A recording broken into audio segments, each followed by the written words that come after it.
Alchemy.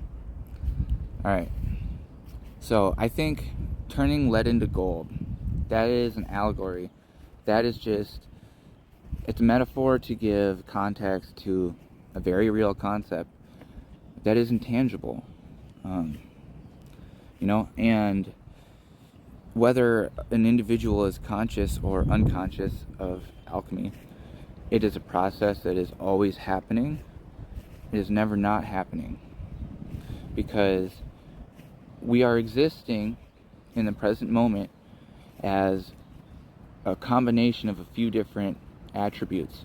And in order to give frame of reference and meaning to our form and our awareness in this present moment, we utilize our ego and our perceptions to give identity to our soul. And so, and here's an example of this, is if you think back to who you were 5 or 10 years ago, you can examine your life from any viewpoint, any dimension of perception, and you see growth in different ways, or non-growth. But it's all growth, really, right? Change. It's a constant. And this is an example of alchemy, because in the present moment, I'm using my egoic mind, which is my rational mind, my more primal mind, like fight or flight, type stuff. I'm using it to analyze my perceptions and to make sense of those perceptions as it applies to my conscious awareness of self in this present moment. So I'm using my ego to give myself an identity, basically, so that I'm not insane, that I can exist and make sense.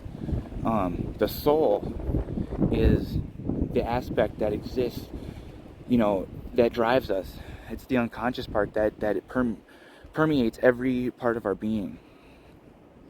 So this is where it's important to understand, like, we are all God because we are all soul.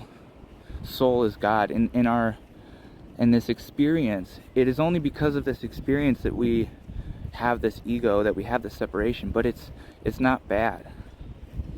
It's not bad. It's beautiful.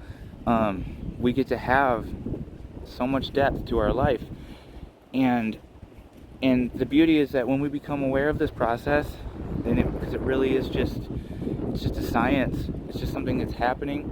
We can become more conscious of it, and we can manifest creatively and authentically. And so now, instead of looking back and being like, wow, despite how hard that 10 years was, I really made it through, I can look back and say, wow, look at how awesome I made the world in the last 10 years because of my choices.